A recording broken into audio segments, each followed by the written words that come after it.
Muy amados hermanos, amigos, les saludamos en el nombre glorioso de nuestro Señor Jesucristo. Quiero invitarles a que, si puede, si tiene una Biblia cerca, comparta conmigo la lectura de la palabra del Señor. Este día quiero invitarle a que leamos en el Evangelio de Mateo, capítulo 6. Mateo, capítulo 6, versículos 9 al 11. Dice el versículo 9, vosotros pues oraréis así: Padre nuestro que estás en los cielos, santificado sea tu nombre. Venga tu reino, hágase tu voluntad como en el cielo, así también en la tierra. El pan nuestro de cada día, dánoslo hoy. El pan nuestro de cada día, dánoslo hoy. Amén al Señor. Amén. Amén.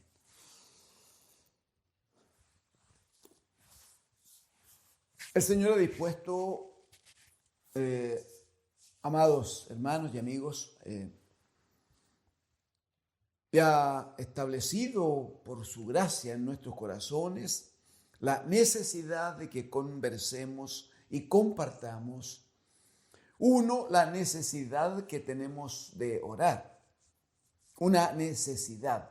Segundo, que al orar, como dijo el Señor en el capítulo 6, verso 1, no busquemos nuestra propia justicia, no lo hagamos para sentirnos satisfechos, sentir que hemos cumplido, sentir que tenemos un mayor nivel de religiosidad porque oramos más u oramos menos, sino que, siendo esto una necesidad, al orar lo hagamos buscando la justicia de Dios. Esto es, comunicarnos con Él, estar bajo su gobierno, estar bajo su autoridad. En ese contexto, ya en ocasiones anteriores hemos trabajado juntos en términos de reconocer que cada uno de nosotros, cuando ora a su Padre. Y como lo dijo el Señor, vuestro Padre que ve y que escucha en lo secreto te recompensará en público. Segundo, ya sabemos que al orar no hacemos vanas repeticiones, porque nuestro Padre, a quien oramos, Él sabe de qué cosas tenemos necesidad. Eso significa entonces que cuando oramos, no oramos por cosas que provocan ansiedad o afán en nuestras vidas. No oramos por causa de el diario vivir, cuestiones domésticas acerca de las cuales el Señor dijo: vuestro Padre sabe de qué cosas tenéis necesidad. Entonces, ¿qué oramos y cómo oramos? Bueno, el Señor dijo, tienen que partir confesando, declarando que están frente al Padre, declarar la santidad, el poder, la autoridad, la gloria que Él tiene. O sea, esto es, deben partir teniendo tiempos de adoración y de alabanzas al Señor de los cielos. Y luego, como lo hemos examinado antes, lo segundo, así como en un orden, ¿no? Lo segundo que debe estar presente en toda oración es decir al Señor: venga tu reino, y sea hecha tu voluntad, así como en el cielo, así también en la tierra. Cuando uno dice al Señor que ruego que sea hecha tu voluntad, lo que está haciendo es ceder el gobierno de su vida. Cuando uno ora al Señor y le dice sea hecha tu voluntad, lo que reconoce es que yo mismo y mi cuerpo y todo mi ser ya no me pertenezco, le pertenezco a otro. Otro es el dueño, otro es el que tiene la autoridad y, por qué no, el derecho de gobernar, de dirigir, de enseñar, de llevarme por el camino que Él establece. Me parece de toda necesidad recordar lo que el apóstol Pablo dice en la segunda carta a los Corintios.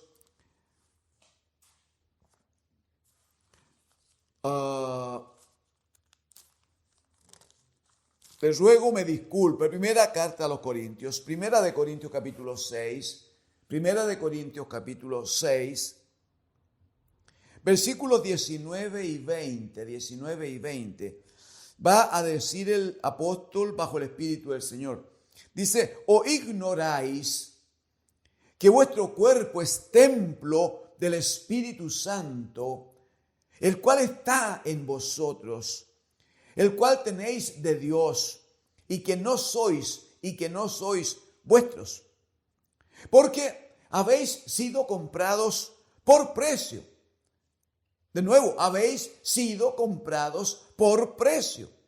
Glorificad pues a Dios en vuestro cuerpo y en vuestro espíritu, los cuales son de Dios. Es muy interesante el planteamiento que hace el apóstol. Primero, al decirnos, si Cristo el Señor les compró a ustedes en la cruz, se pagó la deuda de pecado que tenían con Dios, y si Él pagó el alto precio muriendo por ustedes allí en la cruz, entonces claramente ustedes ya no son vuestros, no se pertenecen. Pertenecen a aquel que les compró, aquel que murió por ustedes. Y estando en ese entendimiento, Él me compró, Él pagó el precio de mi liberación, Él quitó de encima el pecado que me llevaba a la muerte. Cuando entiendo que Él ya pagó ese precio, claramente pertenezco a aquel que me compró.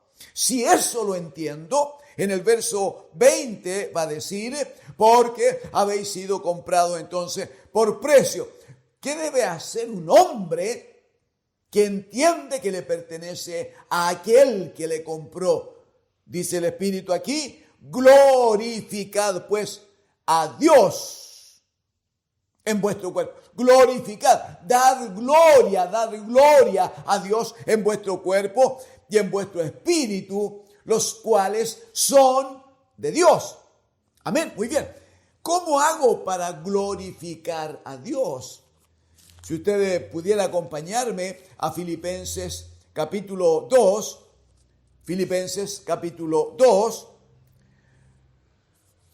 va a partir del versículo 5, va a decir allá pues en vosotros este sentir que hubo también en Cristo Jesús, y va a desarrollar cómo Cristo se humilló y obedeció al Padre, dice, hasta la muerte y muerte de cruz.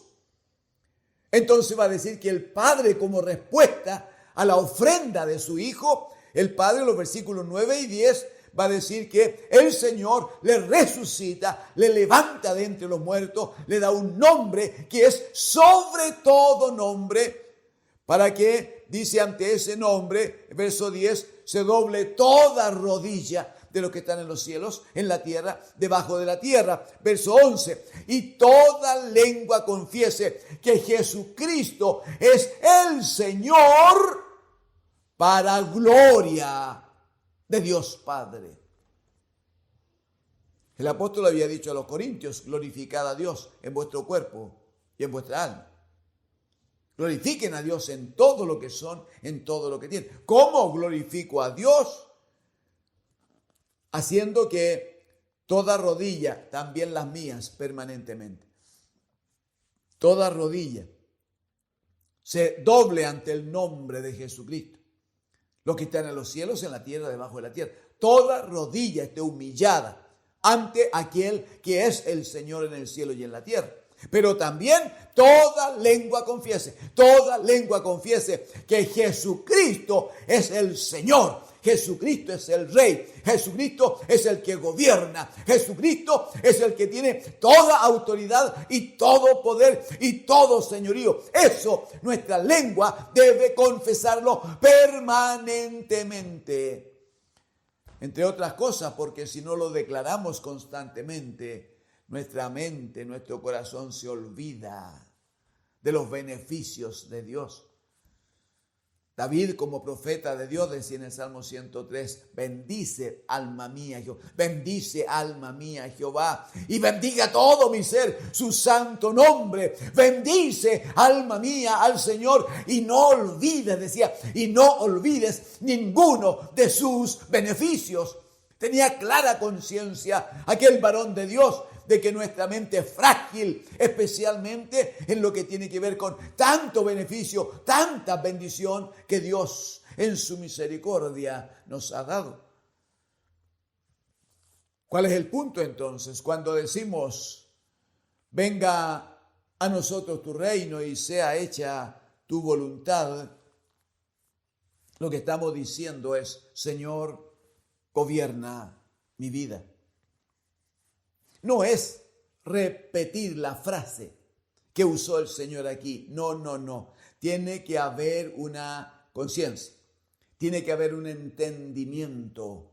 Fui comprado, aleluya, fui comprado por Cristo el Señor. Él me compró a través de ese tremendo sacrificio que hizo en la cruz del Calvario. Él pagó por mis pecados cuando yo debía pagar, cuando yo debía morir, porque la paga del pecado es muerte. Él se hizo pecado por mí y murió en mi reemplazo. Entonces le pertenezco, soy suyo.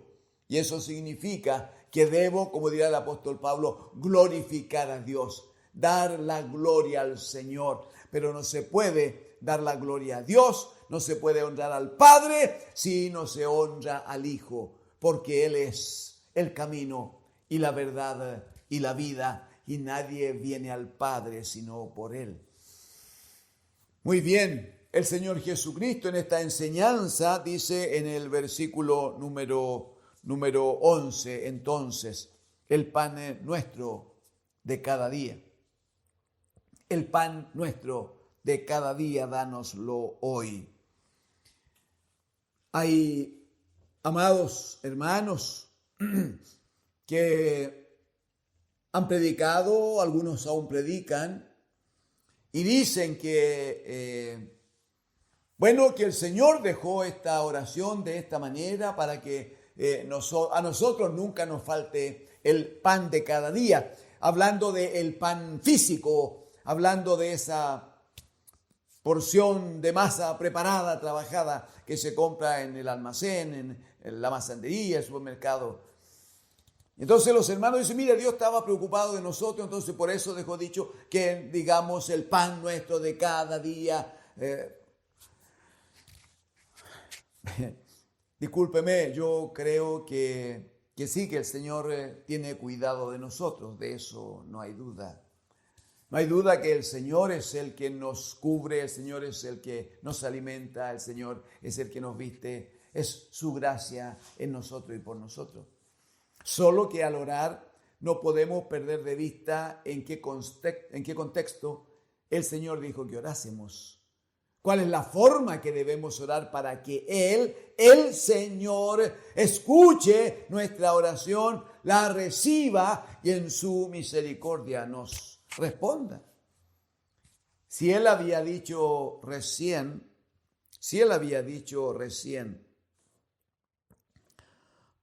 versículo número 8, aquí en Mateo 6, Él había dicho, no os hagáis pues semejante a los que hacen vanas repeticiones, a los hipócritas, dice. ¿Por qué no tengo que estar diciendo las mismas cosas todo el tiempo? Porque vuestro Padre sabe, así es, vuestro Padre sabe de qué cosas tenéis necesidad, antes que vosotros le pidáis.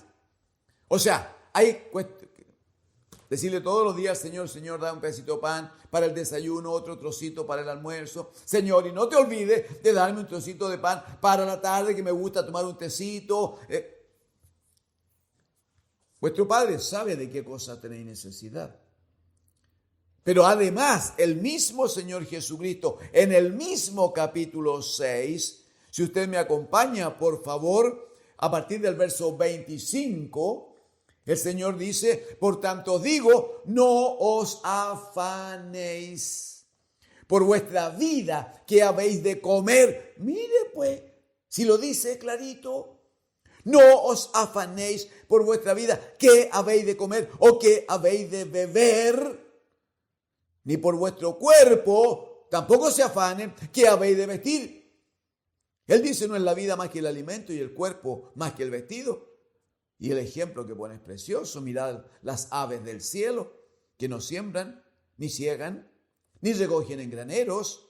Y vuestro Padre Celestial las alimenta. Y pregunta, ¿no valéis vosotros mucho más que ella? Lo que está diciendo es que si los pájaros no andan pidiendo que le den comida todos los días. Y Dios el Padre en su misericordia alimenta a los pájaros. Y dice, y ustedes que no son pájaros, son hijos de Dios. Ustedes son hijos. Él había dicho, vuestro Padre sabe de qué cosas tenéis necesidad. Y aquí expresamente habla de comer, habla de beber. Y dice que no hay que afanarse en esas cosas. Versículo 31, por favor. No os afanéis pues diciendo, ¿qué comeremos? ¿O qué beberemos? ¿O qué vestiremos? Porque los gentiles, los que no tienen el Padre que nosotros tenemos, porque los gentiles buscan todas estas cosas.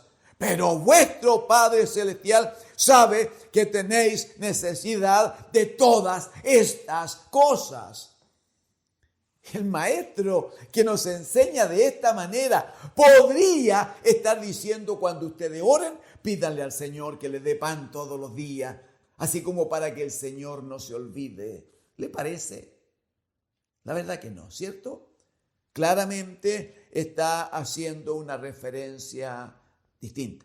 Está hablando de otro pan. La verdad es que está hablando del verdadero pan.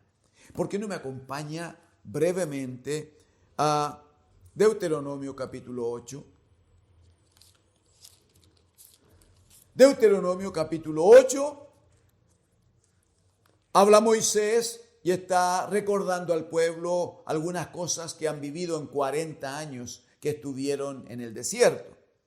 Entonces, en el capítulo 8, verso 3, el Señor le dice por Moisés, y te afligió, hablando de la relación de Dios con el pueblo, y te afligió y te hizo tener hambre. Discúlpame un comentario, no es que Dios haya tenido un acto de masoquismo y lo hizo tener hambre, así, ya que tengan hambre para que sufran. No. Lo que dice Moisés es que Dios pudiendo él, haberle quitado el hambre, ¿qué problema tenían en pasar tiempo sin comer si Dios tenía otra forma de tratar con ellos y sustentarlos y mantenerlos? Nuestro Dios es poderoso para todo eso, quiero que lo sepan. Moisés dice, el Señor lo que hizo fue afligirles en el desierto y te hizo tener hambre, dice, y te sustentó con maná, comida que no conocías tú, ni tus padres la habían conocido.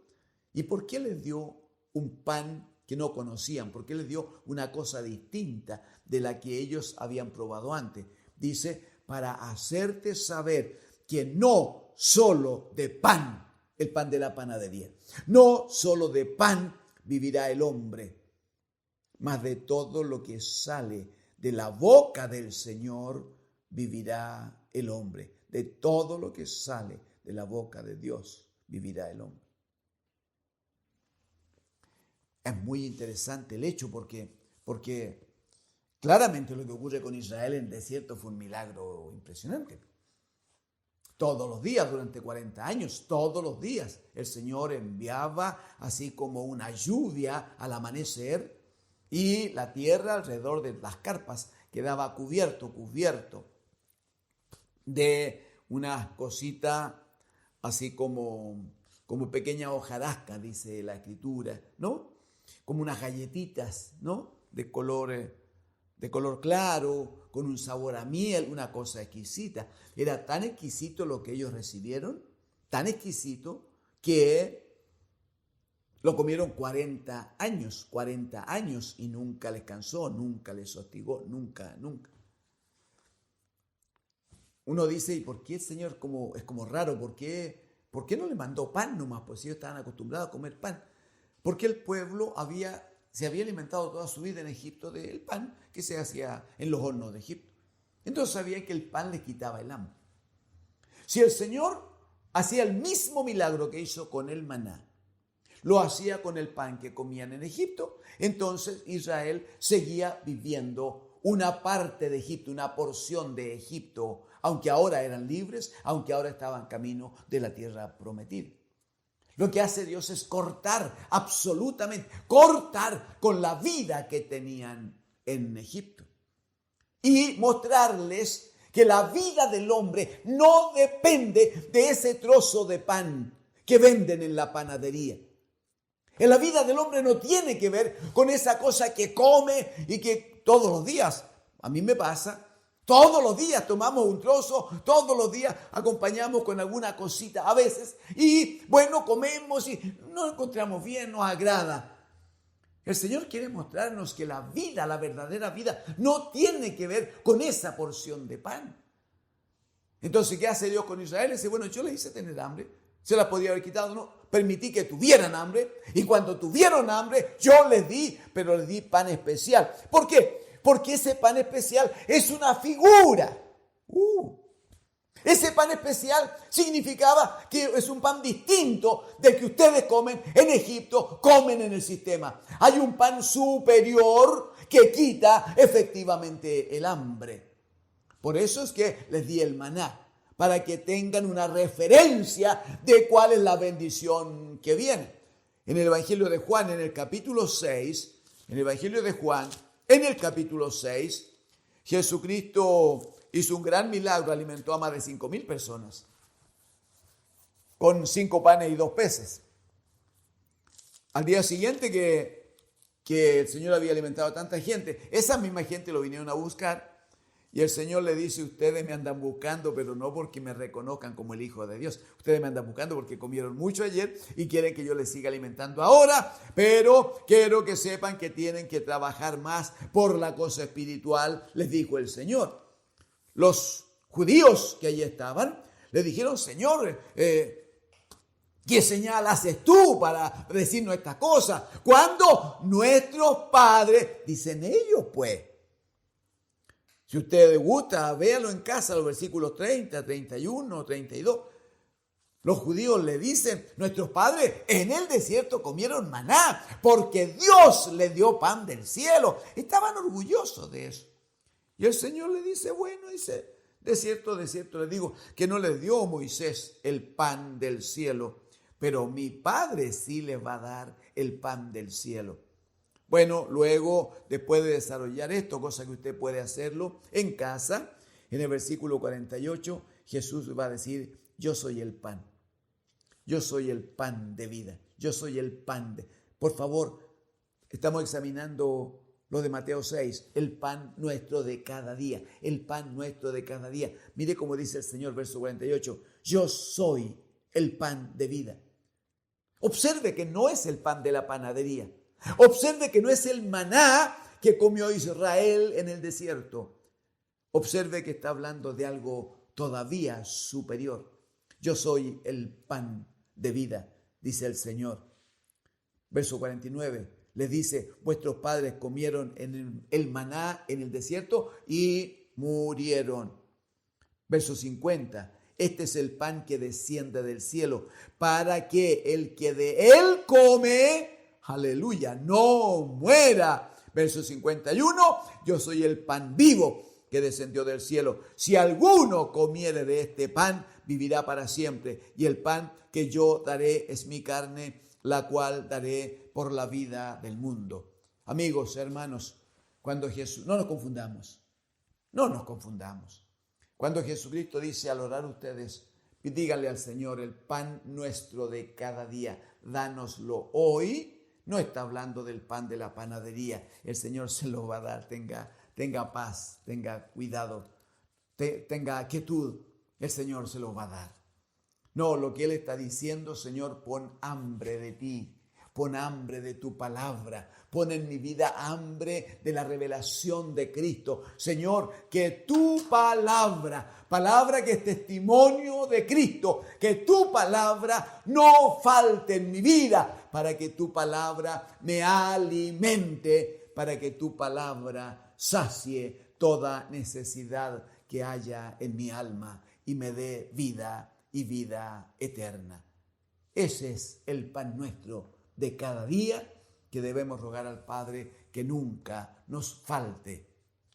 El día que falte la palabra del Señor en nosotros, va a faltar la fe, porque la fe viene por el oír y el oír por la palabra del Señor. Si falta la palabra, va a faltar la fe. Y si falta la fe, dirá Hebreo 11:6, pero sin fe es imposible agradar a Dios. Amigos, hermanos, venga al Señor, esté en Cristo el Señor. Si se está congregando, no deje de hacerlo. Escuche, atienda, reciba, aprenda, coma de la palabra del Señor.